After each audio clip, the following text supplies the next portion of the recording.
इस subscribe button को ignore मत करिए। हेलो फ्रेंड्स, आज हम बात करेंगे हॉट एंड कोल्ड एप्लीकेशन के बारे में। हॉट और कोल्ड एप्लीकेशन का क्या यूजेस हैं, क्या इंडिकेशंस है, क्या कॉन्ट्रा इंडिकेशन है, क्या इसका प्रिंसिपल है, क्या मैकेनिज्म है, सारी चीज़ों के बारे में हम डिस्कस करेंगे। हॉट एप्लीकेशन क्या होता है? Hot application is the application of A hot agent. हम किसी भी हॉट एजेंट को यूज करके हम स्किन को हॉट करते हैं, गर्म करते हैं, वार्म करते हैं, और जिसकी वजह से हमको कुछ फिजियोलॉजिकल फंक्शन या फिर कुछ हमको फ़ायदा देखने को मिलता है, तो हम उसको कहते हैं हॉट एप्लीकेशन। कोल्ड एप्लीकेशन क्या होता है?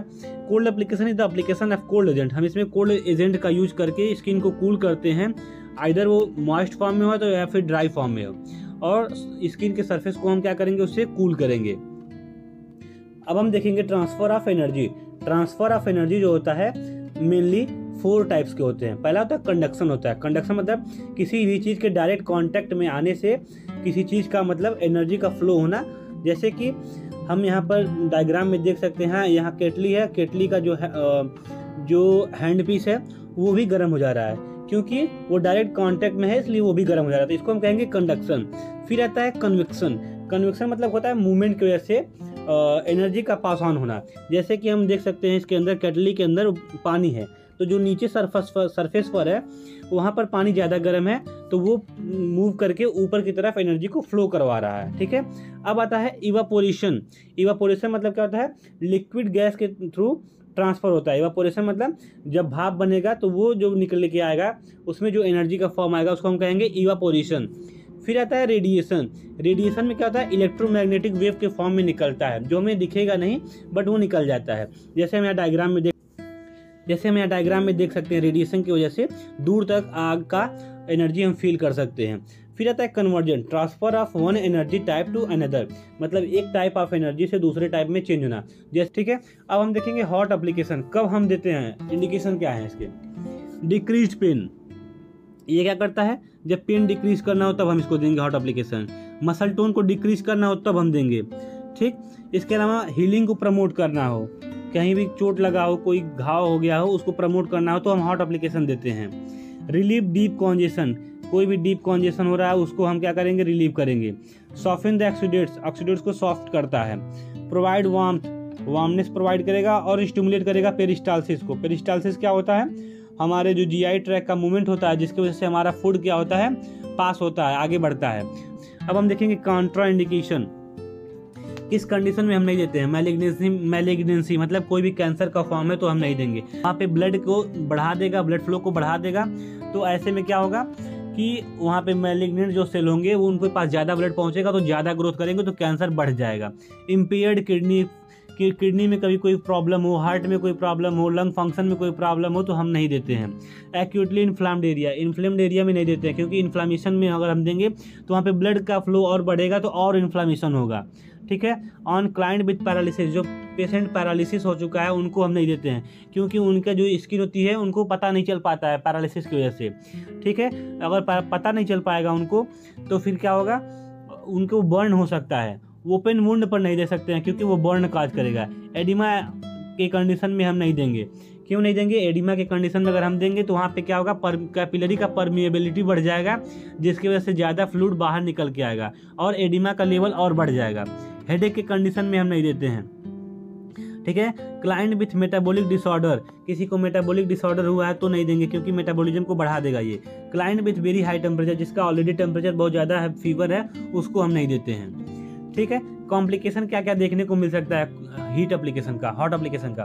ठीक है। तो इसमें पेन देखने को मिल सकता है, कभी कभी बर्न हो जाता है, स्किन रेड हो जाती है, एडिमा बढ़ जाता है और पैलर हो जाता है।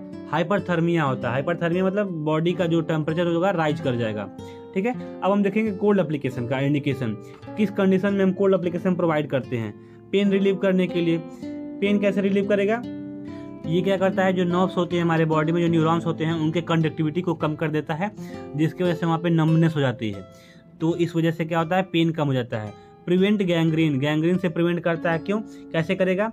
वहाँ पर वो क्या करेगा, ब्लड फ्लो को कम कर देगा, जिसकी वजह से वहाँ पे जो इन्फ्लामेशन होगा कम हो जाएगा। इन्फ्लामेशन कम हो जाएगा तो वहाँ पे सेल डेथ कम हो जाएगा और गैंग्रीन कम हो जाता है।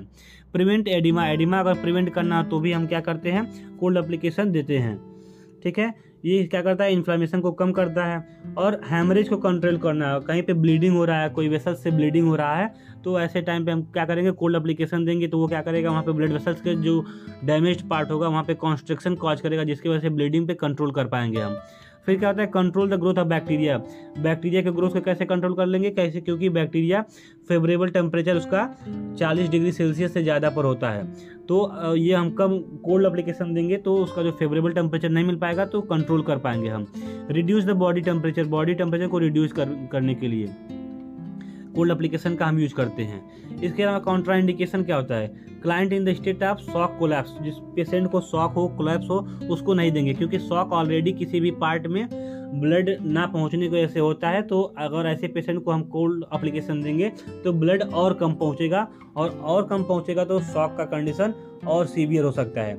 एडिमा के कंडीशन में हम नहीं देंगे, ठीक है। Disease associated with impaired circulation, हाँ, अगर किसी के सर्कुलेशन में कोई प्रॉब्लम होता है, कोई ऐसा डिजीज है, तो ऐसे कंडीशन में नहीं देंगे, क्योंकि ये ऑलरेडी सर्कुलेशन को कम कर दे रहा है। अगर मसल में स्पैस्म हो रहा है तो नहीं देंगे, क्योंकि ये कॉन्स्ट्रिक्शन ला देगा मसल में, और जिसकी वजह से क्या होगा, मसल में पेन बढ़ जाएगा। फिर आता है डिक्रीज सेंसेशन, अगर कहीं पर सेंसेशन कम हो गया है तो हम कोल्ड एप्लीकेशन नहीं देंगे, क्योंकि अगर सेंसेशन नहीं है तो पता नहीं चल पाएगा पेशेंट को कि ज़्यादा ठंडा हो रहा है कि कम ठंडा हो रहा है, और वो कोल्ड बर्न का शिकार हो जाएगा। फिर क्या होता है, client have shivering or have very low temperature, client को सीवरिंग हो रही है या फिर बहुत कम टेम्परेचर है तो भी ऐसे कंडीशन में नहीं देते हैं। कोल्ड हाइपर सेंसिटिविटी और इंटॉलरेंस, किसी को कोल्ड ज़्यादा बर्दाश्त नहीं होता है तो ऐसे कंडीशन में नहीं देंगे जिसको कोल्ड से हाइपर सेंसिटिविटी हो। फिर आता है कॉम्प्लिकेशन, कोल्ड का क्या क्या कॉम्प्लिकेशन देखने को मिलता है, टिश्यू डेथ हो सकता है, फ्रॉस्ट बाइट मतलब स्किन के नीचे के जो लेयर्स होते हैं जम सकते हैं, नर्व डैमेज हो सकता है, और फ्रीजिंग ऑफ टिश्यू, जो टिश्यू जम जाएंगे। फिर आता है गाइडलाइन, क्या क्या गाइडलाइन को फॉलो करना होता है हम किसी को हॉट या कोल्ड एप्लीकेशन दे रहे हैं तो। सबसे पहले तो हम क्या करते हैं, चेक करते हैं कि डॉक्टर का कोई ऑर्डर है कि नहीं है, फिर पेशेंट का जनरल कंडीशन चेक करते हैं, फिर स्किन का एरिया चेक करते हैं जहाँ पर हम एप्लीकेशन को देंगे, फिर फंक्शनिंग चेक करेंगे जो भी हमारे इक्विपमेंट्स वगैरह हैं, reassess patient and response in 15 minute, हर 15 मिनट पर हम पेशेंट का रिस्पांस चेक करेंगे।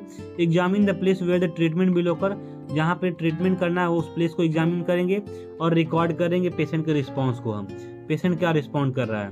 सेफ्टी मेजर क्या करना चाहिए, do explain the patient, patient को एक्सप्लेन करना चाहिए, ठीक, कि हम कौन सा प्रोसीजर करने जा रहे हैं और कैसा फील होगा आपको। Do instruct the patient to report change in sensation, हम पेशेंट को इंस्ट्रक्ट करेंगे कि जब चेंजेस फील होगा तो वो बताएगा। डू प्रोवाइड ए टाइमर, जो भी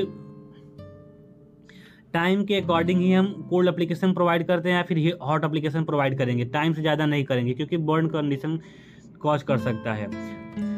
क्या क्या नहीं करना चाहिए, do not allow the patient to adjust the temperature, patient को हम अलाउ नहीं करेंगे कि टेम्परेचर को एडजस्ट करें, क्योंकि अगर पेशेंट को ज़्यादा पेन होगा तो वो टेम्परेचर को बढ़ा देगा और फिर बर्न का शिकार हो जाएगा। Do not allow the patient to move an application, patient को हम कोई एप्लीकेशन नहीं छूने देंगे, वो अपने हिसाब से हम करेंगे। Do not place the patient in position that prevent movement away from the temperature source, patient को हम ऐसे पोजीशन में नहीं रखेंगे कि फिर वो ज़्यादा टेम्परेचर हो या फिर ज़्यादा कम टेम्परेचर हो जाए तो पेशेंट वहाँ से हट ही ना पाए। Do not leave unattended a patient who is neurological impaired, किसी को अगर कोई न्यूरोलॉजिकल प्रॉब्लम होती है तो उस पेशेंट को हम अनअटेंडेड नहीं छोड़ेंगे, उसको उसके भरोसे नहीं छोड़ के आएंगे, हम खुद से उसको एप्लीकेशन प्रोवाइड करेंगे। Thank you.